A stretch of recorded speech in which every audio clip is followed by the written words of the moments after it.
this convergence, this real convergence between this desperate, dying world order led by the United States, the unipolar order, which has as a huge expression the Project Zionism, as you said, and what it is doing. And then, of course, all of these events that transpired with the multipolar war, what Iran did, what its actual response, its actual retaliation to Israel, and then Israel's whatever you call that thing that it decided to do afterward. It was just so, it's not even worth mentioning because it had absolutely no impact. It only, to me, reinforced how Iran, I think somebody said in the comments, check and mate, how it actually was able to reestablish deterrence, and it was a very genius move in that regard. But then everything afterward, from Blinken's visit to China to what's happening in Ukraine, there is this mounting desperation. And I think going back to that leak, while the details may be hard to confirm or maybe not hard to believe, the idea of a nuclear confrontation is absolutely not hard to believe, and it's not hard to understand that that's where things are going. But final comments on this.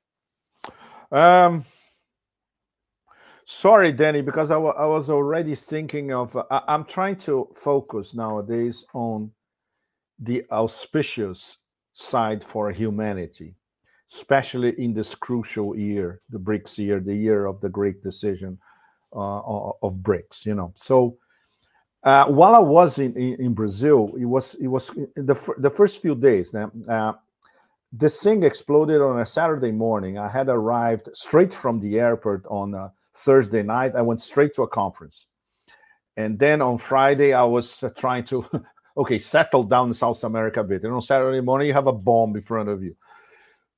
So I was at all the time I was confronting, and for me it was particularly vivid and quite emotional as an experience. In these first few days, I was in my hometown. I was born in São Paulo. That's where I lived the first 20-something years of my life. And I said, wow, I can live this thing here. It hit me while I'm here.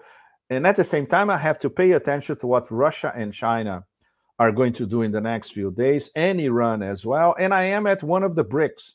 And I'm on the road in one of the BRICS and looking at the connections between these three BRICS and the other ones as well. It was amazing because in the next few days, I learned about China in Brazil. Amazing stuff that I had no idea because I'm very, very far away. I learned, for instance, about China in Peru. A guy came from Lima to see one of my conferences, and he told me about the port that Costco is building south of Lima to export to Asia. And then I mixed with the 5 railway corridors that maybe will link Brazil to Peru in the next few years. And then I was looking at what was happening. Just to give an idea, while I was between traveling out of Rio, in São Paulo, yes, you can read some of it in this column. In São Paulo, guess who was meeting in São Paulo? The BRICS finance ministers. This was a major meeting. You know, they were talking about de-dollarization. They were talking about the different mechanisms that they are putting in place as payment settlements. Everybody said, look, we are on the road. They were talking about a new system based on blockchain. So it was absolutely extraordinary to see this happening in one of the BRICS. And the main actors, of course, were the 2 leading BRICS, Russia and China. And on top of it, the repercussions of the famous leak, right? So you can imagine, I didn't sleep for more than a week, in fact. And of course, in the back of my mind was always, is this maybe, are we reaching the crucial months where something could derail in a way that is really apocalyptic between now and the American elections? It could be a false flag. It could be some sort of nuclear play. It could be mega desperation hitting because they know that Russia is practically is going to finish what they want to do in Donbass and going all the way to the Dnieper, and even considering crossing the Dnieper, which is another possibility as well. So no wonder, all these things are happening in conjunction, and you try to sideline the apocalyptic scenarios, and at the same time they usually predominate in virtually every analysis. It's an unseen moment in modern history, I would say, and it's very disturbing. Of course, to keep our sanity is very, very hard. So I would say that the people who are guiding us are the rational actors, especially in these three BRICS: Russia, China, and Iran. And it's not by accident that they are coordinating at the highest level, including militarily. Very, very important. This was what being discussed essentially at the SCO meeting last week in Astana, in Kazakhstan. And at the same time, we see the convergence of the BRICS in terms of our project for multipolarity, which is a geoeconomic project as much as is geopolitical. No? But the ghost of something horrible that could happen at any moment, I think it's in our minds all the time, isn't it? Yeah, and speaking of BRICS, so I wanted to actually, we can definitely transition to this. You just were in Brazil, and now I'm getting a report. So there's BRICS expanded. You've been on this program to talk about BRICS expansion. Of course, Brazil is an original member, but you were just in Brazil, and you often talk about the struggles that Brazil goes through to balance between the multipolar world and the unipolar world, given its geostrategic position. Yes. Now you have reports about Saudi Arabia, because Saudi Arabia is also on deck to join BRICS, as it was one of the several new admitted members. And I was reading reports today about this conversation again happening about possible Saudi-Israeli normalization, with the United States attempting to push Saudi Arabia to drop Chinese technology, and Saudi Arabia trying to use this potential normalization to supposedly push for Israel to come to the table about a Palestinian state and to stop the genocide. It's unclear whether this will happen. I think a lot of this seems to be Biden attempting to get something of a victory in foreign policy terms before the election. But the fact that it is being reported, and the fact that it's highly likely that the United States is trying to broker such a thing, I think also shows the contradictions of even these newly admitted BRICS members and what they are, where they sit in terms of this multipolar project. So I'm wondering if you could talk about both Brazil and maybe bring in this Saudi Arabia and the others, and how they fit into all this, and how you feel like it's going to shape out as BRICS once again comes up for expansion this coming October. The Saudi Arabia thing is a spin, Danny. That's another thing that I learned with my interactions with hardcore intel agencies from Asia. They told me something that I didn't know, that I learned for the first time. It's about the, from now on, unbreakable bond between Saudi Arabia and China. And it gets even juicier because there is a personal element in it. And I cannot get into details for obvious reasons, but it involves MBS owning a personal favor to Xi Jinping. So you can imagine what that means, right? And this coming from,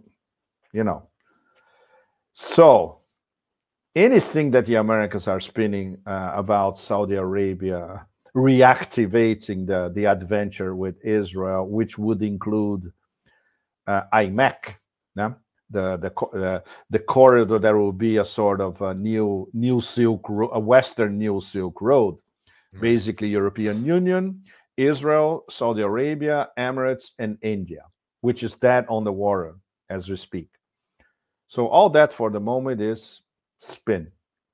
Nothing serious happening. On the contrary, because Russia and China are very much focused on getting Saudi Arabia and Iran comfortable inside BRICS, discussing on the same table.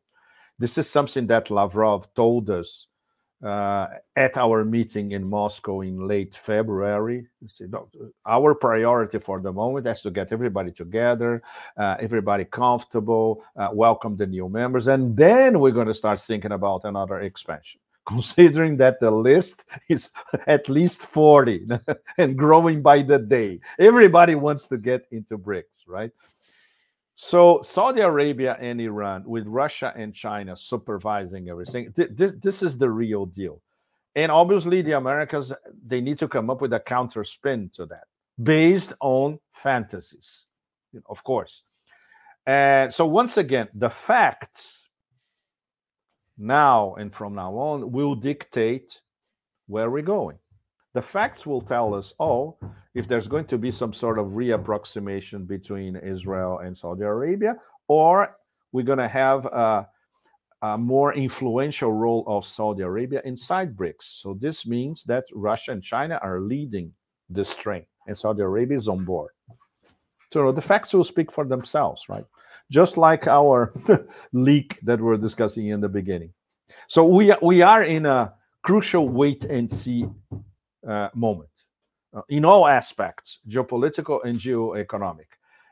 In the next few weeks, in fact, we're going to have a major breakthrough on a sort of new de-dollarization plan that it's already written, that it has been academically approved, and I hope to be the first one to tell everybody about that. This is something that I've been following since last year. And it will involve soon a very important visit of Sergei Glaziev to China. And this will solidify things even more. So we're going to have big news, I think, before this ministerial BRICS conference next month in June. So that's where we are at the moment. The geoeconomic moves are, wow, mind-boggling, and geopolitically, it's a near clash territory, right?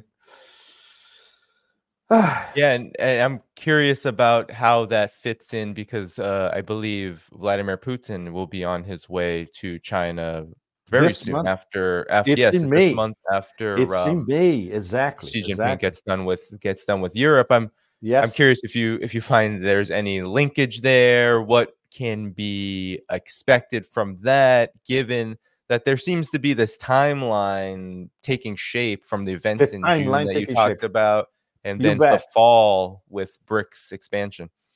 You remember, Danny, and all of you, that Putin and Xi met at the Winter Olympics in the beginning of February. I think it was February 4th or around that, which was, you remember, less than 3 weeks before the start of the SMO. And this meeting was absolutely crucial. It's not that Putin was saying, essentially, look, there's going to be a war in Ukraine and I'm stepping in. No, he was basically presenting the facts to see face to face and saying, look, they're forcing my hand. There's nothing else I can do. If I don't act, there's going to be a massacre of civilians in Donbass. They're massed at the border with 100,000 soldiers equipped and weaponized to death, and there will be a blitzkrieg, and they're going to take over Donbass. If I don't do anything, this is what's going to happen. I cannot allow this to happen, and my public opinion in Russia is going to kill me if I allow this to happen. So the point is, Xi Jinping, it's not that Xi Jinping endorsed the SMO. Xi Jinping understood the facts behind the SMO that would lead to the SMO. That's a completely different story. Obviously, the Chinese could never approve it because it's bad for business. And it's bad for their business. It's bad for their New Silk Road business. It's bad for Trans-Siberian business. You know, what comes from China through the Trans-Siberian to Russia and the West. Through corridors across Russia, same thing. But they understood that there was no choice for Putin at the time. Just like they will understand, and Putin will understand, if they face something in the South China Sea, let's say in 2025 already. So because and this is something that no one in the Beltway, with a very, very, very few exceptions, is capable of understanding. The level of the Russia-China comprehensive strategic partnership now is all levels, including militarily. Why do you think they are thinking about from little blinking to Trump, if he's elected, another batch of mega sanctions against China? You have to stop collaborating with Russian industry or you're going to be sanctions. And the Chinese said, so what? If you don't understand the Russia-China strategic partnership, you have to live with it. Now it's a fait accompli, as we say here in France. It's a done deal.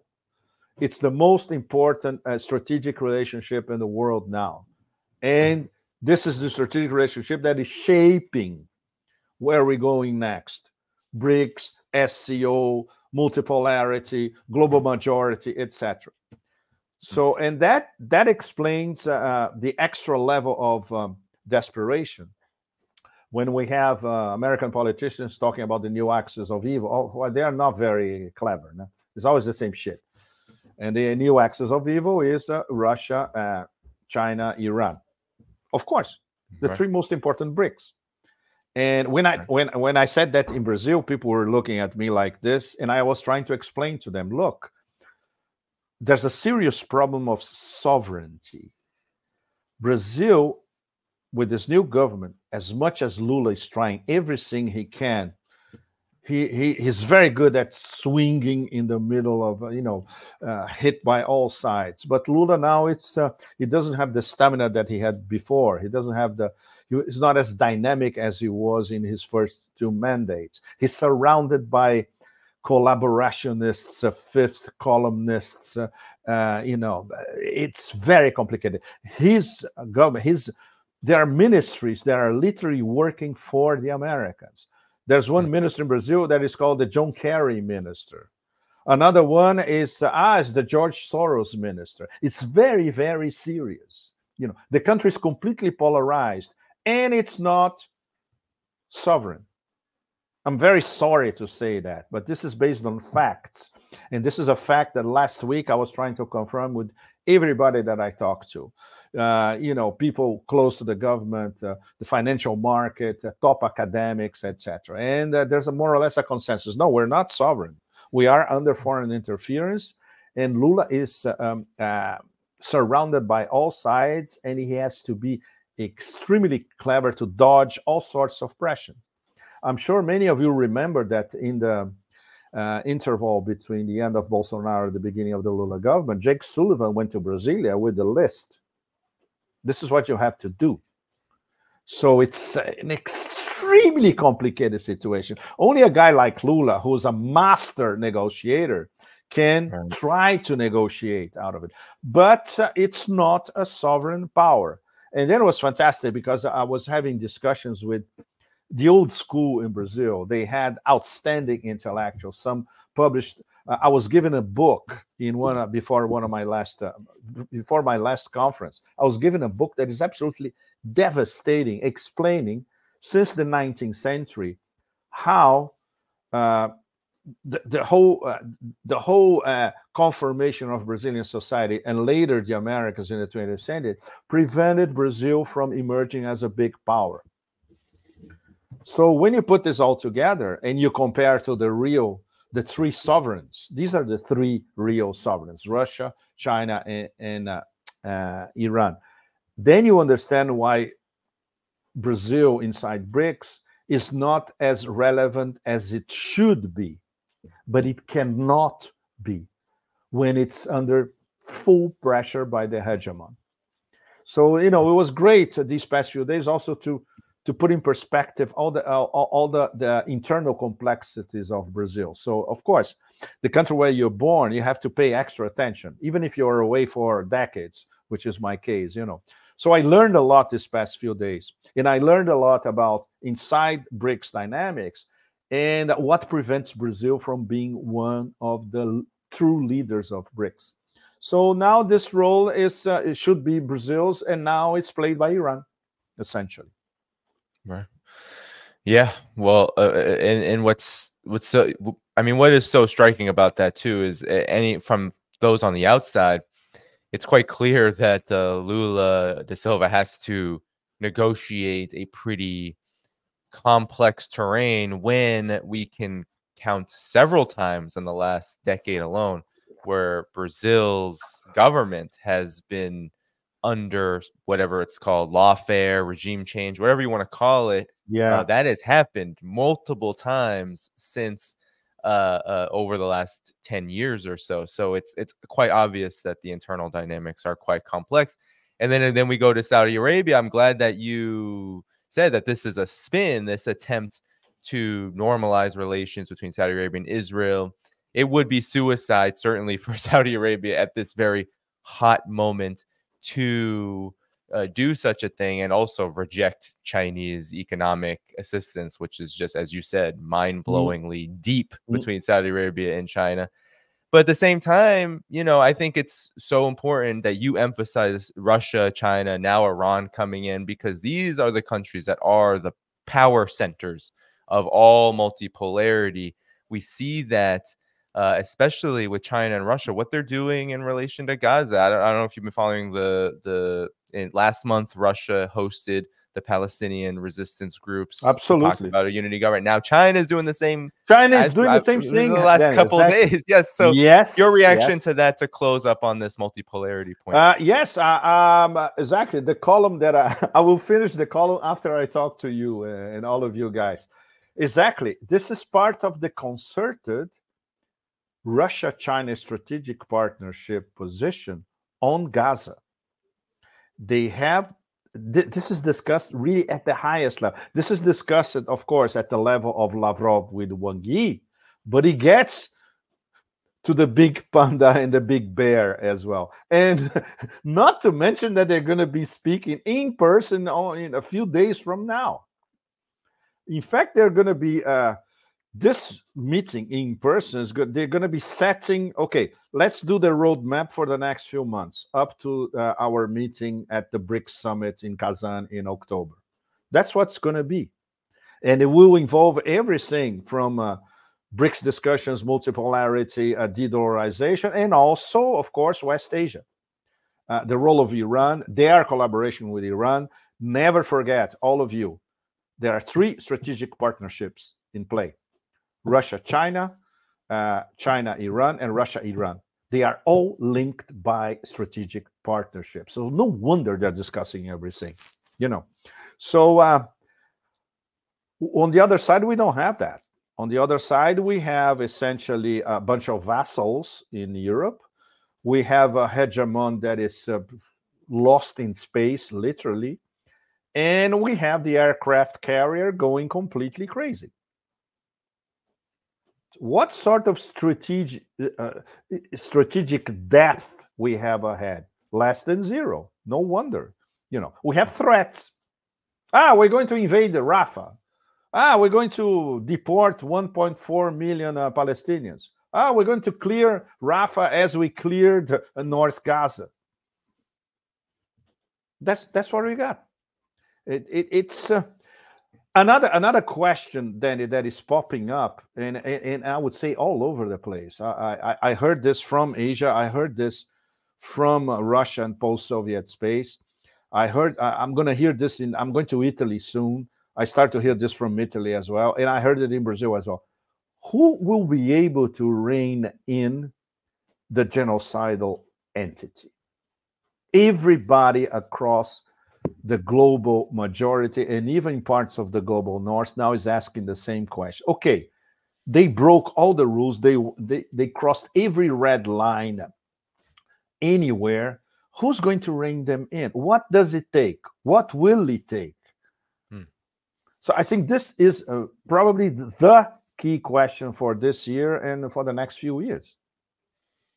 If you can get away with a genocide in front of global public opinion every day with images to prove it, you can get away with anything. You can get away with some sort of nuclear false flag operation, whatever, you know.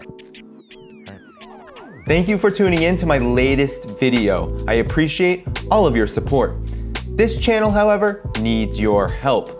I am seeking to make this channel more sustainable in the long term and upgrade necessary equipment to ensure that this work continues onward and makes progress to give you all of the geopolitical analysis that you all deserve. For that reason, I'm asking you to become a member of my Patreon community at patreon.com/DannyDhaiphong. You can find that link in the video description or in the pinned comment below. For whatever amount you choose to give, just know you are supporting independent media that you can't find anywhere else. Thank you so much, and I look forward to the next video.